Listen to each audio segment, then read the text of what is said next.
Je suis très heureux de recevoir aujourd'hui Nicolas Klein, qui vient de publier aux éditions Ellipse « Comprendre l'Espagne d'aujourd'hui, manuel de civilisation ». Un ouvrage extrêmement précieux pour présenter notre voisin d'outre-Pyrénées à des Français qui ignorent beaucoup de choses sur l'Espagne, même si c'est un pays qui leur est familier en période de vacances. Et ce manuel, comme son nom l'indique, son sous-titre l'indique, il est destiné a priori plutôt à des étudiants, mais il est tout à fait accessible bien sûr au grand public et je le recommande vivement pour tous ceux qui cherchent à comprendre les lignes de force des évolutions en cours en Espagne depuis maintenant une trentaine d'années, si ce n'est davantage, puisque c'est de l'Espagne de l'après-franquisme dont il s'agit, qui a connu des vicissitudes diverses jusqu'à la victoire électorale récente d'une gauche particulièrement revancharde. Nous allons évoquer ces questions et notamment les débats relatifs aux questions mémorielles quant à l'Espagne contemporaine. Mais si j'ai invité Nicolas Klein, outre la publication de ce manuel, c'est en raison aussi de ses nombreuses interventions, notamment dans les colonnes de l'excellente revue de géopolitique Conflit, fondée il y a quelques années par Pascal Gauchon, des articles qu'il a donnés à la revue papier, mais également au blog. Et il y en a trois que j'ai particulièrement retenus, et nous aurons l'occasion d'aborder ces diverses questions. Il y a d'abord un article sur la notion d'hispanidad, d'hispanité, et nous sommes au mois d'octobre, c'est le 12 octobre, jour de la fête nationale espagnole, qu'est placée cette fête qui rend compte de l'existence d'une communauté hispanique à travers le monde. Nous allons nous arrêter sur cette question et notamment dans quelle mesure l'hispanité est un élément constitutif des identités de l'Amérique latine. Nous allons parler aussi du séparatisme catalan, qui est un problème qui ronge l'Espagne depuis déjà longtemps, et l'affaire est tout à fait d'actualité. Et il se trouve que Nicolas Klein a rédigé un article consacré aux racines intellectuelles du séparatisme catalan, sujet là aussi très mal connu en France et qu'il sera intéressant d'aborder. Et puis enfin, un article historique que j'ai trouvé tout à fait passionnant, consacré à l'Espagne des Lumières. L'Espagne, ou tout du moins à la caricature qu'on en présente souvent, confère la légende noire espagnole du regretté Joseph Pérez qui vient de disparaître. L'Espagne aurait été un pays complètement hostile aux Lumières du XVIIIe siècle, aurait incarné la réaction, un traditionnalisme obtus, etc. Or, en réalité, il n'en est rien et l'Espagne bourbonienne, notamment celle de Charles III, a largement participé au mouvement des Lumières européens qu'on appelle la Illustration de l'autre côté des Pyrénées. Donc voilà les diverses questions que nous serons amenés à aborder au cours de cette émission spéciale. Et je remercie vivement Nicolas Klein d'avoir fait le parcours depuis la Lorraine où il officie pour venir aujourd'hui pour que nous puissions réfléchir ensemble à toutes ces grandes questions. Nicolas Klein, il est normalien, agrégé d'espagnol, et il enseigne en Cagne, en classe préparatoire littéraire, au lycée Henri Poincaré de Nancy. Tout à fait. Alors, Nicolas, d'abord, ce manuel de civilisation, comprendre l'Espagne d'aujourd'hui, donc publié aux éditions Ellipse, qui est une maison d'édition spécialisée dans les publications destinées aux étudiants. Quelle a été la raison de cette entreprise? Elle correspond à la volonté de combler un vide sur ces questions espagnoles, vous avez pu constater à travers vos étudiants, vos élèves, qu'il y avait un certain nombre de lacunes lourdes concernant l'Espagne. Tout à fait. Alors effectivement, comme vous le disiez, Ellipse est une maison d'édition qui est d'abord destinée aux parascolaires. Donc effectivement, ma démarche était d'abord destinée à mes étudiants qui arrivent effectivement en première année de classe préparatoire, notamment littéraire, en connaissant très peu de choses sur l'Espagne. Alors évidemment, mon travail consiste bien entendu à leur en apprendre un certain nombre, mais je me suis dit qu'effectivement, on pouvait et on devait condenser l'ensemble de ces connaissances de base dans un ouvrage. Alors il existe des ouvrages sur la question, y compris chez Ellipse, mais plutôt en espagnol. Et donc là, j'ai pris le parti avec l'éditeur d'en rédiger un en français, ce qui permet à la fois d'être accessible pour les étudiants et en même temps d'être accessible à un public beaucoup plus large, y compris des gens qui n'ont jamais appris l'espagnol, mais qui, pour une raison ou pour une autre, veulent s'intéresser à ce sujet et ont donc effectivement l'essentiel de ce qui est à connaître sur l'Espagne actuelle, évidemment en remontant à quelques décennies, puisque les institutions et les grands phénomènes de l'Espagne actuelle remontent à la fin des années 70 et au début des années 80. Mais en tout cas, ces personnes-là y trouveront l'essentiel de ce qu'il faut connaître de l'Espagne actuelle, d'un point de vue institutionnel, politique, économique, mais aussi culturel, diplomatique. Mais alors, cette ignorance relative que vous pointez des jeunes étudiants, est-ce qu'elle n'est pas aussi le fait d'une évolution survenue dans l'enseignement secondaire où on a laissé de côté un certain nombre de fondamentaux en termes d'information pour les élèves du secondaire. Moi, je me souviens, ça remonte évidemment à quelques années maintenant, dans l'enseignement secondaire, et ça avait contribué d'ailleurs à encourager mon intérêt pour l'espagnol, on avait avec nos professeurs une approche extrêmement complète de la géographie, de l'histoire, on balayait toute l'histoire littéraire ou artistique du pays, ce qui ne se faisait pas d'ailleurs forcément dans les autres langues, dans les autres disciplines comme l'allemand ou l'anglais, et en espagnol c'est quelque chose qui marchait très bien. Et en arrivant en prépa, j'étais en prépa Henri IV, j'avais eu un professeur tout à fait remarquable, mais qui au fil de l'année nous avait fait un parcours lumineux sur la poésie, l'histoire de la poésie espagnole, mais on n'avait plus besoin de fixer toutes ces connaissances de base, elles étaient en fait acquises dès le secondaire. Est-ce qu'il n'y a pas un déficit là qui est apparu ces dernières années dans ce domaine? Bien entendu, oui. Alors effectivement, les programmes ont été amenés à changer et ils changent encore régulièrement. Donc les collègues du secondaire font aussi ce qu'ils peuvent à partir de ces programmes-là et des réalités auxquelles ils sont confrontés. Mais il est certain que même si on amène aux élèves un certain nombre d'éléments dans le secondaire sur la culture espagnole et latino-américaine aussi, avec des choses très intéressantes, il n'existe plus vraiment, ce serait irréaliste, il n'existe plus vraiment de balayage historique général, que ce soit sur l'Espagne ou sur les pays latino-américains. Voilà. Donc effectivement, c'est un manque qu'il faut combler, sachant que en prépa, on a 2 voire 3 années quand même pour le faire, et aussi parce qu'un certain nombre d'élèves peuvent être amenés, un certain nombre d'étudiants peuvent être amenés, par exemple pour les concours des écoles normales supérieures, à passer une épreuve orale d'actualité du monde hispanophone, et donc il est indispensable qu'ils aient des notions solides, évidemment sur l'Espagne et les pays d'Amérique latine. Donc c'est aussi évidemment destiné à cet objectif-là. Ce qui va compléter notre propos, c'est aussi la constatation que l'Espagne et le monde hispanique sont les grands absents des programmes d'histoire.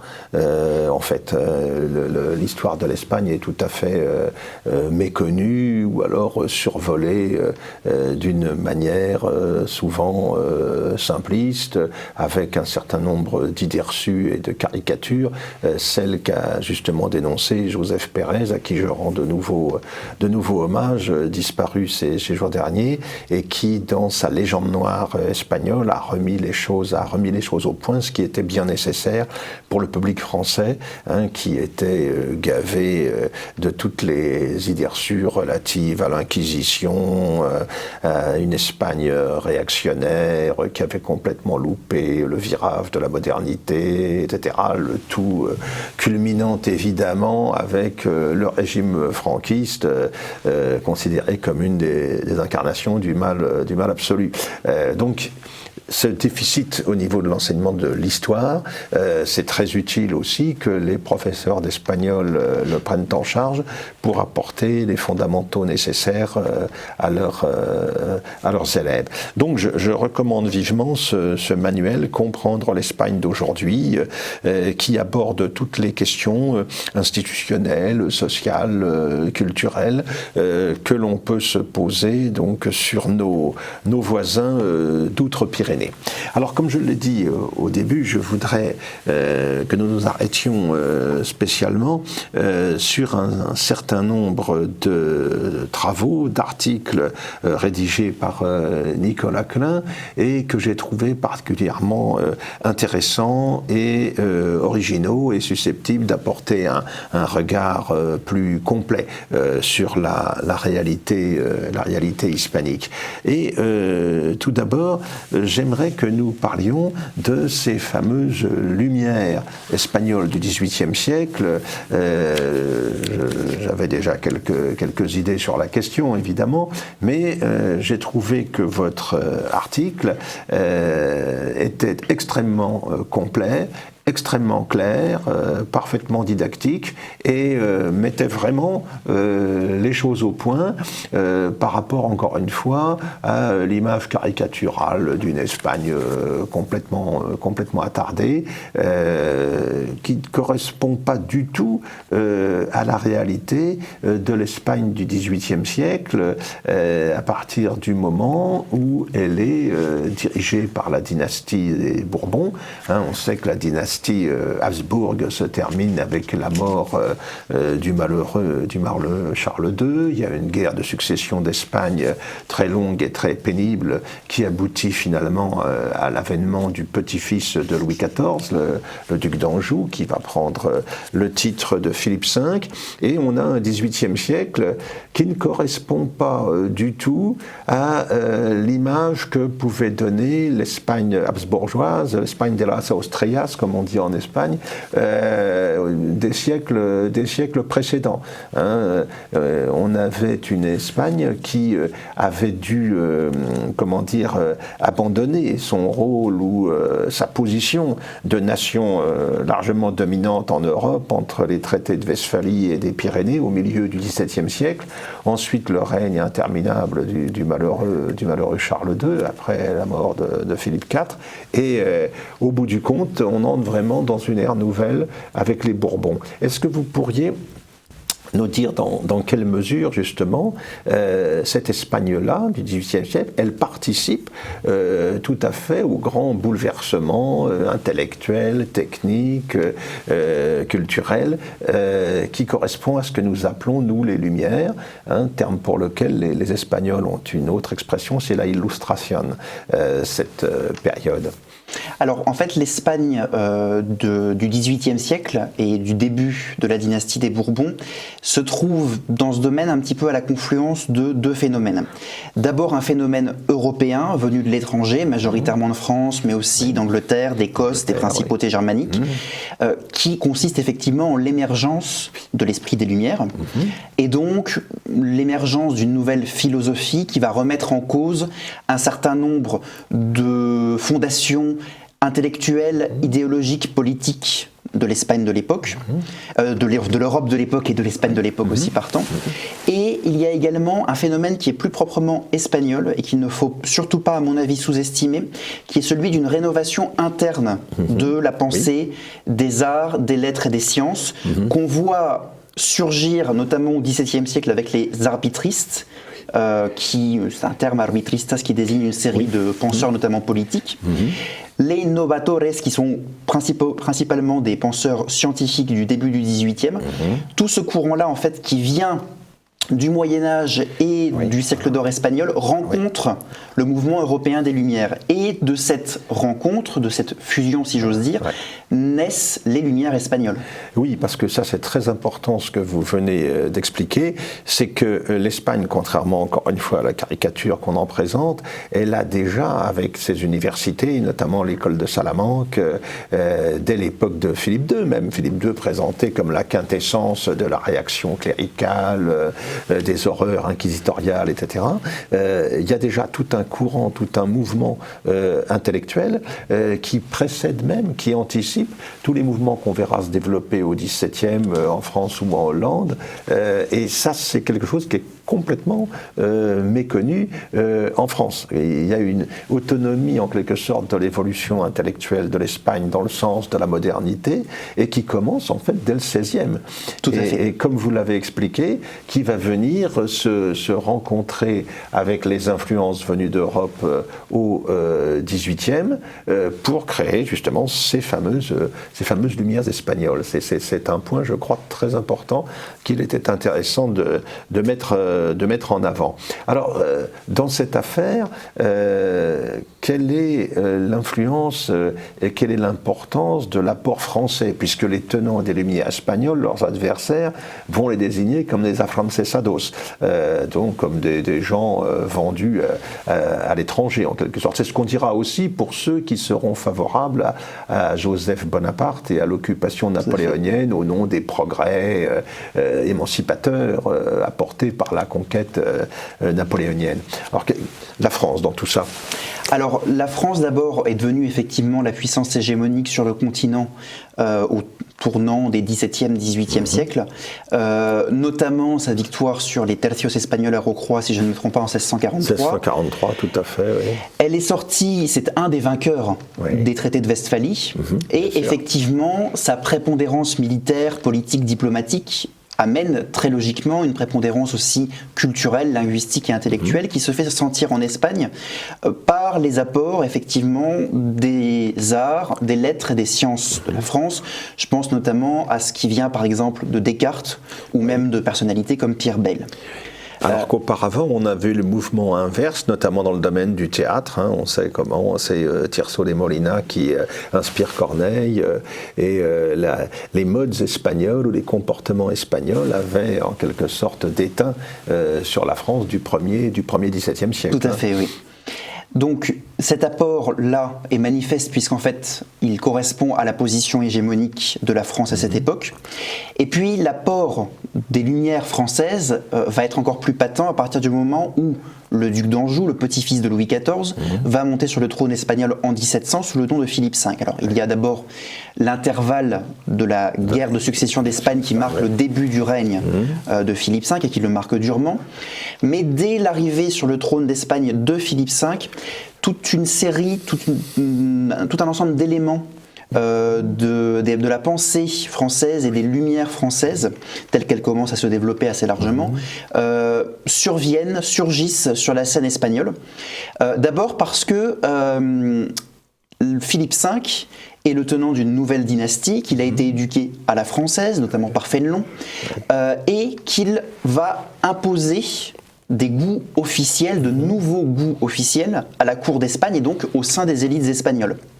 D'autant qu'une grande partie des élites espagnoles se sont ralliées à lui dans le cadre de la guerre de succession d'Espagne et vont donc faire les conceptions idéologiques, culturelles, artistiques, philosophiques françaises. C'est particulièrement patent dans un domaine comme le théâtre, parce que le théâtre classique espagnol est très différent du théâtre classique français.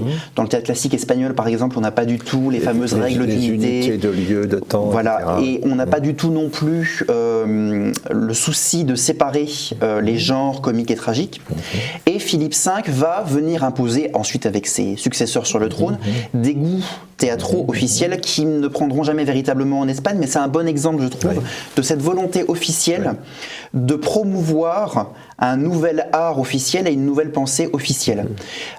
Philippe V peut s'appuyer aussi sur un certain nombre de réformateurs espagnols ou étrangers mais installés en Espagne, notamment des Italiens. Il y a beaucoup d'Italiens à cette époque, que ce soit parmi les artistes, les musiciens ou aussi les personnalités politiques.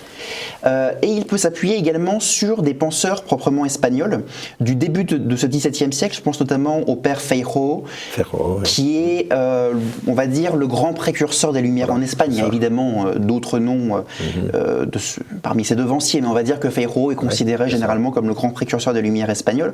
Et donc il peut s'appuyer directement ou pas sur un esprit du temps et sur des penseurs espagnols qui produisent à partir de son règne et bien au-delà. Et puis il y a des formes même qui s'exportent de France vers l'Espagne. Je pense à l'écho des lettres persanes de Montesquieu avec les cartas marruecas de Cadalso. Tout à fait, oui. Par exemple. Effectivement, les lettres marocaines sont directement inspirées. D'ailleurs, Cadalso n'en fait pas mystère. Elles sont directement inspirées des lettres persanes. Tout à fait. Et on a aussi les Nuits lugubres, par exemple, qui sont inspirées de la littérature anglaise. Oui, alors donc une présence évidemment de l'Espagne à travers la dynastie, à travers le mouvement des idées ou des sensibilités littéraires durant cette période. Et puis il y a des choses qui peuvent paraître un petit peu étonnantes aussi aux gens qui ignorent l'histoire de l'Espagne de cette époque, c'est la politique du despotisme éclairé de Charles III, qui aboutit entre autres à l'expulsion des jésuites. Tout à fait. Ce qui est, bon, dans un pays considéré comme la patrie de l'Inquisition, d'une religion... et de fait la patrie des jésuites aussi. Obscurantiste, qui était la patrie des jésuites, via Saint Ignace de Loyola aussi, bien sûr. Donc tout à fait une religion considérée comme tout à fait obscurantiste, les despotes éclairés, leurs ministres, et Aranda, Florida Blanca, tous ces gens-là, vont s'inscrire dans un courant européen plus vaste et qui va contribuer, par ailleurs, en dehors de cet aspect proprement religieux, à la modernisation du pays dans beaucoup de domaines. L'Espagne est un des cas d'école, comme la Prusse de Frédéric II, comme l'Autriche de Joseph II, comme la Russie de Catherine, d'une certaine manière, est un des cas à école du despotisme éclairé. C'est tout à fait remarquable. Et ça, c'est quelque chose qui est largement passé sous silence ou oublié, tant les images liées à la légende noire espagnole sont restées prégnantes dans les esprits. Tout à fait, oui. Alors effectivement, le règne de Charles III, qui est assez long, qui couvre la période qui s'étend de 1759 à 1788, il meurt en décembre 1788. Oui. Alors on a presque envie d'y voir un signe des époques qui changent à la fin de son règne, de mourir à la fin de 1788, mais en tout cas c'est un règne long. C'est un règne extrêmement fructueux du point de vue des réformes intérieures, du point de vue de l'amélioration du gouvernement, de l'amélioration aussi de la machinerie économique espagnole, et bien entendu du point de vue de l'expansion de tous les grands courants qui ont trait de près ou de loin aux Lumières. Charles III, effectivement, c'est un petit peu le prototype du despote éclairé en Espagne. Voilà. Il a laissé un très bon souvenir dans l'historiographie espagnole et la société espagnole, pour ceux qui s'en souviennent, ceux qui le connaissent en tout cas, qui en connaissent le règne. Il a laissé aussi le souvenir, c'est assez amusant, d'un homme qui aurait été le meilleur maire de Madrid, puisqu'il a beaucoup contribué à moderniser Madrid. Il embellit beaucoup Madrid. Tout à fait, oui. Et qui en avait bien besoin d'ailleurs. Disons, oui. Qui est resté pendant longtemps une capitale assez modeste, parce que le centre du pouvoir était d'abord à l'Escorial, avant de revenir au Palais Royal de Madrid. Et donc, au XVIIIe siècle, le chantier était considérable. Je renvoie pour cela à l'ouvrage de notre regretté Bartholomé Benassar, qui nous avait donné il y a quelques années, avant son décès, sa disparition, une remarquable histoire de Madrid. Tout à fait. Donc c'est un monarque qui a à cœur de faire bouger un certain nombre de lignes en Espagne, même si évidemment il vient déjà après 2 règnes, ou 2 règnes et demi si j'ose dire, puisqu'il y a le règne très bref de Louis Ier, le fils de Philippe V. et il arrive sur le trône d'Espagne après déjà plusieurs années passées en tant que roi de Naples, où il a déjà eu l'occasion d'appliquer ses conceptions, ses conceptions du despotisme éclairé, de la modernisation. Donc en fait, il n'en est pas à son coup d'essai. Et il va effectivement s'entourer, de près ou de loin, d'un grand nombre de personnalités politiques, principalement espagnoles, mais aussi certains étrangers. Je pense au marquis d'Esquilache, par exemple, d'origine italienne, d'origine génoise, si je ne me trompe pas. Il va s'entourer d'un certain nombre de personnalités qui ont à cœur d'appliquer un programme de modernisation tout à fait dans l'esprit des Lumières, mais peut-être plus pragmatique et plus directement matériel que ce que l'on a pu voir dans d'autres pays, où je pense notamment à la France.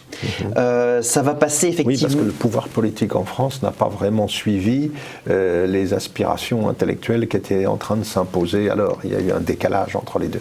Alors qu'en Espagne, effectivement, il y a eu des réalisations tout à fait tangibles. Tout à fait. On a des grandes infrastructures à l'époque, parfois inachevées. On a le Grand Canal de Castille, par exemple, à l'époque. On a la modernisation aussi d'infrastructures déjà existantes comme le canal impérial d'Aragon, l'amélioration du réseau routier, même si ça n'est qu'un début et le 19e siècle va approfondir considérablement tout cela. On a des grands projets aussi de repeuplement intérieur parce que l'Espagne a perdu de la population au XVIIe siècle et que les penseurs des Lumières et les dirigeants espagnols du XVIIIe siècle en ont tout à fait conscience. Je pense par exemple aux colonies de la Sierra Morena dans le nord de l'Andalousie qui ont été conduites par Pablo de Olavide. La Carolina, tout à fait. Ou bien Campo del Rey, à proximité de Séville. Voilà, en fait c'est tout un arc qui va du sud de la Castille, l'extrême sud de la Castille qui passe par les actuelles provinces de Jaén, Cordoue et un petit peu Séville, où on va tenter de revitaliser l'Andalousie qui voyait son économie totalement déterminée par les relations avec l'Amérique, par Séville, et qui s'épuisait localement en termes d'agriculture. Tout à fait, et puis en plus le centre économique, politique et des relations avec l'Amérique de l'Andalousie basculait de plus en plus de Séville vers Cadiz. Et donc ça créait des grands déséquilibres puisque Cadiz est quasiment à l'extrême sud de l'Andalousie et toute une partie de l'Andalousie, notamment au nord et à l'est, était considérablement en retard. Ça appauvrissait d'autant, bien sûr. On a évidemment aussi la création des premières grandes académies espagnoles, notamment l'Académie royale de la langue, qui est en fait une création largement inspirée de l'Académie française, qui se crée, qui se constitue sous l'égide de Philippe V et du marquis de Villena. Et puis là, on pourrait, excusez-moi, je vous coupe, on pourrait rappeler aussi que le souci d'ordonner la langue espagnole a été très précoce. Tout à fait. Avec la grammaire de Nebrija en 1492, dès la fin du XVe siècle. Tout à fait. Là, en la matière, les Lumières espagnols et les rois de la dynastie des Bourbons, en fait, sont des continuateurs. Ils s'appuient sur des éléments et des phénomènes qui existent déjà, parfois depuis très longtemps. Engagé, Et puis on peut citer également la construction, l'édification, la mise en route ou bien la revitalisation de l'industrie et de l'agriculture espagnole. Je pense notamment dans le domaine de l'industrie des manufactures aux grandes manufactures royales qui sont édifiées à cette époque, dont malheureusement peu ont subsisté. Il ne reste à ma connaissance aujourd'hui guère que la manufacture de tapisserie Sainte-Barbara, qui produit toujours notamment pour les familles royales. C'était l'écho des grandes manufactures colbertiennes de la tout France. À fait. Là, c'est tout à fait. C'est le colbertisme appliqué à l'Espagne, si je puis dire. Ce qui était déjà plus ou moins une réclamation des fameux arbitristas du XVIIe siècle. Et puis d'autres manufactures qui ont malheureusement disparu ensuite. Je pense à la manufacture de porcelaine du Retiro, qui a été détruite durant la guerre d'indépendance par les troupes anglaises. Et cette Espagne du XVIIIe siècle, donc c'est une Espagne aussi à la fois prospère à l'intérieur, en métropole, mais qui dispose encore de son empire américain. Tout à fait. Et un empire américain à l'époque qui se porte bien, qui est une source de puissance, d'influence, toujours pour cette Espagne atlantique qui s'est constituée à la faveur des grandes découvertes. On n'est pas encore dans la phase du début 19e, des mouvements créoles pour l'indépendance de l'Amérique latine. Tout à fait. Alors, ce qui se passe au XVIIIe siècle est très intéressant sur le continent américain, dans les colonies espagnoles en Amérique, parce qu'en fait, L'Amérique est une source de richesse effectivement pour l'Espagne via les métaux précieux, mais les colonies latino-américaines de l'Espagne se développent aussi considérablement en interne. On a par exemple les relations de voyage de personnalités étrangères comme von Humboldt, qui le montre très bien, et Humboldt est absolument ébahi par ce qu'il voit en Amérique. Son voyage dans l'Amérique équinoxiale. Tout à fait, et qui se rend compte que le degré de développement de beaucoup de colonies espagnoles en Amérique latine est supérieur au degré de développement d'un certain nombre de principautés allemandes, par exemple. Et puis, d'autre part, l'Amérique latine, enfin, ce qu'on appellera plus tard l'Amérique latine, bien sûr, sert aussi de base d'exploration, de grand champ d'exploration pour les scientifiques espagnols, ou étant au service de l'Espagne, puisqu'il y a des étrangers comme Malaspina, par exemple, qui est un Italien.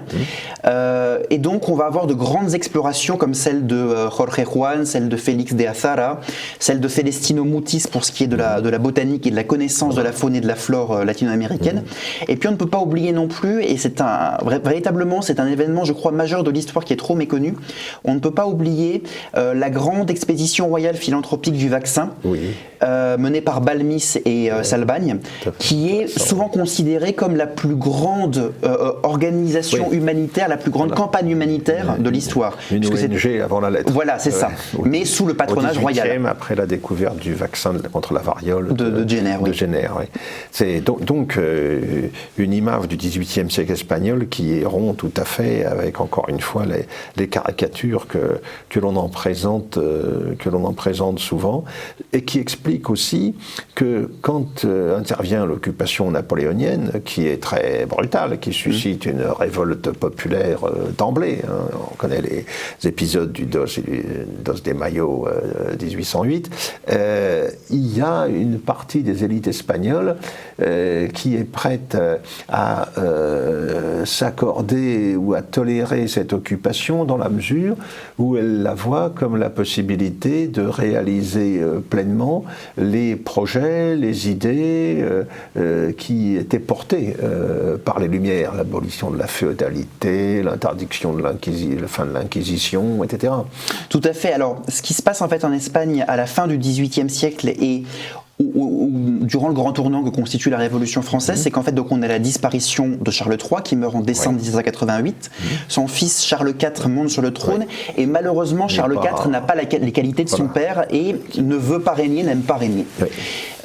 Et Charles IV, de ce fait, le règne de Charles IV va être dans une grande mesure un règne de recul pour l'Espagne, notamment du point de vue diplomatique face à la France révolutionnaire puis napoléonienne. Oui, bien sûr. Et aussi un règne profondément insatisfaisant pour toute une partie des élites politiques et intellectuelles espagnoles qui, elles, espéraient une poursuite et un approfondissement des réformes menées sous son père. Ce qui explique qu'effectivement, un certain nombre d'entre elles vont voir l'arrivée de Napoléon et l'arrivée de son frère Joseph sur le trône comme un moindre mal qui permettrait à l'Espagne de poursuivre les réformes qui ont été engagées et d'aller beaucoup plus loin.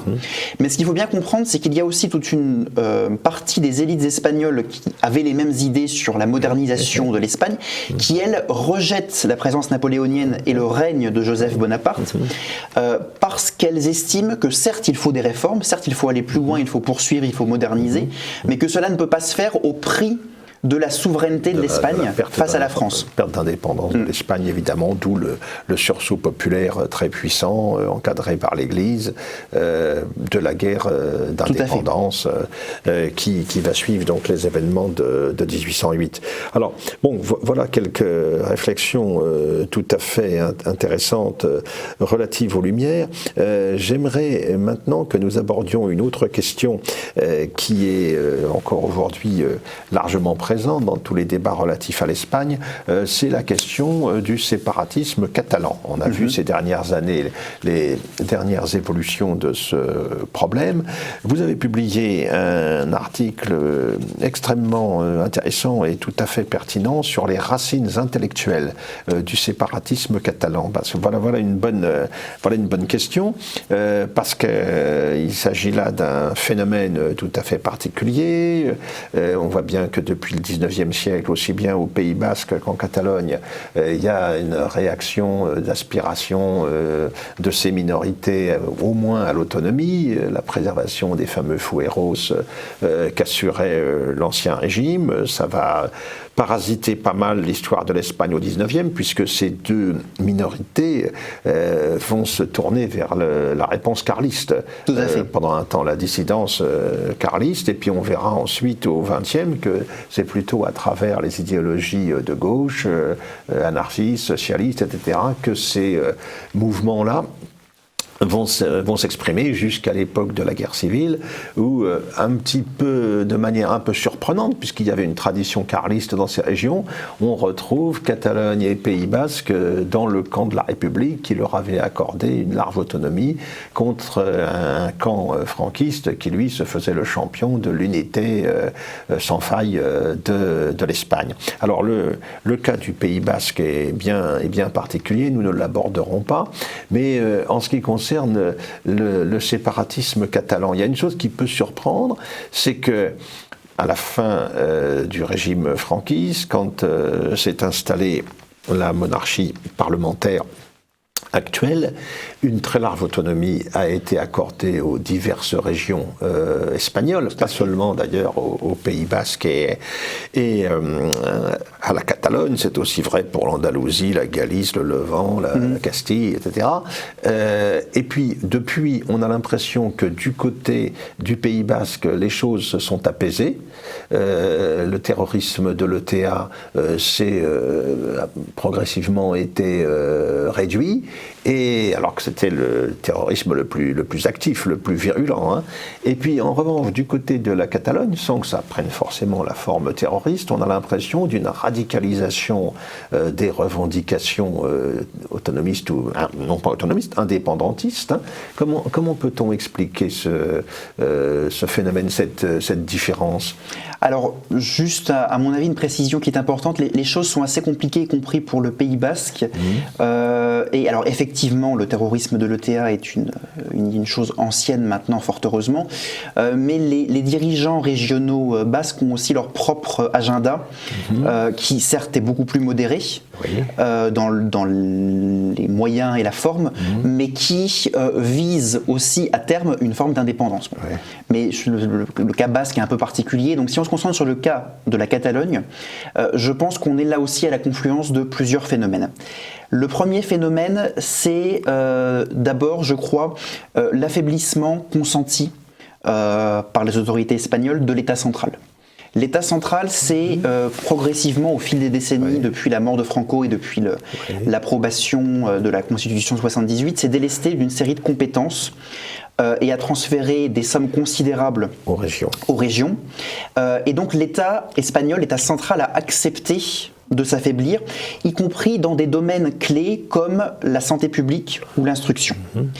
Et l'instruction, mais également les médias, sont des vecteurs privilégiés, et pas depuis 5 ou 10 ans, depuis en réalité des décennies, du séparatisme ou du proto-séparatisme catalan. Du séparatisme catalan. Voilà. En fait, ça a été le cas dès la présidence de Jordi Pujol, qui est le président régional catalan de 1980 à 2003. Au début des années 90, avant les Jeux Olympiques de Barcelone de 92, Jordi Pujol propose, rend public et va appliquer un programme qu'il appelle Catalogne 2000, qui vise en fait à catalaniser à marche forcée une société catalane qui en fait est plurielle, y compris sur le plan linguistique, puisque la langue maternelle majoritaire des Catalans est l'espagnol, et que ça n'est pas une imposition du franquisme, ni même du XVIIIe siècle d'ailleurs. Les gens qui sont venus travailler en Catalogne, parce qu'il y a des migrations internes de Murcie, d'Andalousie, vers cette région très dynamique sur le plan économique, ils continuent à parler leur langue maternelle, le castillan. Tout à fait, même si les Catalans parlaient très largement castillan avant. Mais quoi qu'il en soit, il va enclencher un certain nombre de décisions, notamment sur le plan éducatif et médiatique, qui visent donc à catalaniser la Catalogne, si j'ose dire, et à donner une image univoque de la Catalogne et de l'Espagne, de leur rôle présent et de leur rôle passé. Et on arrive aujourd'hui en grande partie au fruit de cette stratégie, parce qu'on a eu des générations d'écoliers espagnols, devenus ensuite adolescents puis adultes, qui ont été éduqués uniquement dans cette pensée-là, à moins d'aller dans l'enseignement privé, et qui ont été aussi éduqués de façon quasi exclusive en catalan, y compris au mépris de leur langue maternelle, et des réclamations de leurs parents. Donc ça, c'est un phénomène qui me remonte à assez loin. Et puis, on a, je pense aussi, la conscience prise par une partie des élites régionales catalanes du déclin relatif de l'économie catalane dans l'ensemble espagnol. Il est vrai que pendant très longtemps, pendant à peu près 2 siècles, pour différentes raisons sur lesquelles je ne reviendrai pas ici, Catalogne était une locomotive. Voilà, c'était la région la plus riche et la plus dynamique d'Espagne. Alors, le Pays Basque l'était aussi bien sûr, mais le Pays Basque était moins peuplé. Donc, le poids démographique et économique catalan pesait beaucoup. Donc, l'idée, c'était de pouvoir influencer le pouvoir central à partir du poids économique, et c'est une stratégie qui a extrêmement bien fonctionné dès le XVIIIe siècle. Je pense à des gens comme Jesus Lainz qui ont très bien montré cette dynamique-là dans des livres récents.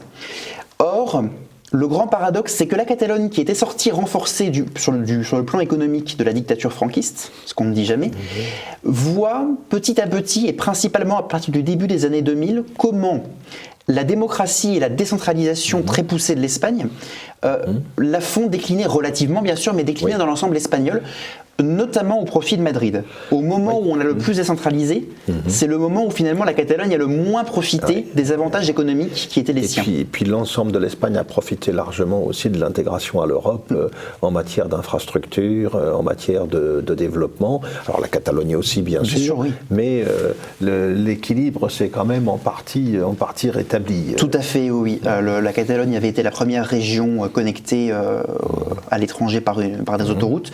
Il a fallu attendre les années 2000 pour qu'une région dans le nord-ouest comme la Cantabrie ait enfin des infrastructures autoroutières convenables. Mais il est vrai qu'effectivement, il y a eu un rattrapage dans une façon des autres régions.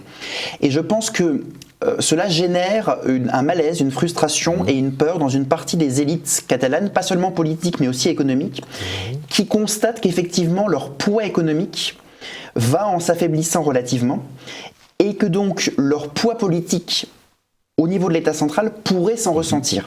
Et je crois qu'il y a aussi cette considération-là à prendre en compte, outre le fait que la crise économique de 2008 passe par là, que les dirigeants régionaux catalans de l'époque sont des dirigeants de droite qui appliquent sans aucun scrupule des coupes budgétaires énormes et qui, pour dévier l'attention du public et des Catalans, reportent toute la faute sur l'État central espagnol. Donc vous voyez, on a différents éléments qui s'imbriquent, et on pourra en rajouter d'autres bien sûr, mais à grands traits, ces grands éléments-là s'imbriquent et créent une poussée séparatiste en Catalogne. Et alors, d'après vous, quelles sont les perspectives ou les scénarios possibles dans les années qui viennent avec la Catalogne? Est-ce que les aspirations séparatistes semblent avoir une chance d'aboutir, ou est-ce que le maintien de l'unité espagnole vous paraît plus probable? Alors, je n'ai pas de boule de cristal. Ce qui me semble quand même, c'est qu'à court et très probablement à moyen terme, les aspirations indépendantistes de la Catalogne ont échoué, en tout cas elles n'ont pas obtenu leur but final qui était l'indépendance de la Catalogne, sa constitution en république indépendante et surtout, c'est très important, sa reconnaissance en tant que telle par un certain nombre d'États étrangers, parce que c'était l'enjeu, ça a été l'enjeu notamment en 2017, au moment du référendum indépendantiste du 1er octobre, le grand enjeu c'était la reconnaissance de l'indépendance de la Catalogne. Là, je pense que c'est une voie bouchée pour le moment. L'Europe est hostile de toute manière. Oui, et pas seulement l'Europe d'ailleurs. Tous les contacts étrangers que la Catalogne a cherché à nouer pour avoir de l'influence et pouvoir, le moment venu, faire reconnaître l'indépendance de la Catalogne, n'ont pas réussi à peser suffisamment. Alors, il y en avait bien sûr beaucoup en Europe. Je pense à une grande partie de la droite avec l'extrême droite flamande. Je pense à un certain nombre de mouvements. La Ligue italienne, à un moment donné. Maintenant, elle s'est nationalisée. Voilà, mais à un moment, elle a plus ou moins communié avec cet idéal-là. Mais aussi, par exemple, aux États-Unis, la paradiplomatie catalane est très très présente aux États-Unis et a des soutiens très importants dans l'aile la plus dure des républicains, par exemple. Mais ça n'a pas suffi. Il n'y a eu aucune reconnaissance internationale. Et ce que je veux dire par là, c'est qu'aucun pays officiellement n'a reconnu que la Catalogne était devenue un État indépendant. Je pense que ça n'est pas passé loin, très honnêtement. Je pense que ça n'est pas passé loin pour différentes raisons. Là, ça nous emmène dans tout toutes les péripéties du 1er octobre et des jours qui ont suivi, des mois qui ont suivi, mais ça ne s'est pas fait. En revanche, l'agenda des autorités catalanes actuelles, c'est de continuer à peser au niveau de l'État central par divers biais, mais en tout cas pour obtenir encore plus d'autonomie, encore plus de concessions et aller peut-être vers un plus long terme à une indépendance de facto, si ce n'est pas de jure. Je pense que c'est ça un petit peu qui se profile et on est sur un enquistement de ce conflit séparatiste qui est d'abord un conflit intra-catalan, ça il faut le suivre, beaucoup le répéter, c'est qu'en fait il n'y a pas d'unanimité dans la société catalane sur la question et que le conflit idéologique et interpersonnel est très fort en Catalogne sur ces questions-là. Alors, outre la Catalogne, je voudrais parler avec vous également de ce fameux concept d'hispanidad, d'hispanité. Vous avez publié un article dans Conflit intitulé « Hispanité, un projet pour l'Amérique latine », point d'interrogation. Oui, point d'interrogation est important. Voilà. Quelle est la réalité aujourd'hui de cette hispanité? On voit bien ce dont il s'agit. Je le rappelle, il s'agit d'intégrer dans un espace culturel, à défaut d'être vraiment politique, l'ensemble des pays hispanophones qui sont nés de grandes découvertes, de la découverte de Colomb évidemment en priorité. Cette notion d'hispanité, on imagine aujourd'hui qu'elle peut être contestée par certains au nom de la condamnation sans appel de la colonisation européenne en général et espagnole en particulier, et ça c'est pas nouveau, déjà la légende noire dès le XVIIe siècle était à l'ouvrage à ce sujet. Comment cette hispanité peut-elle être perçue aujourd'hui en Espagne? Comment contribue-t-elle à l'affirmation d'une identité espagnole particulière? Alors, l'hispanité a des racines qui sont transatlantiques. Le concept d'hispanité en tant qu'équivalent, pour le dire très rapidement, de la francophonie ou du Commonwealth, pour dire les choses très très rapidement, a des racines qui sont à la fois chez des penseurs espagnols, mais également chez des penseurs latino-américains, et elle va être défendue.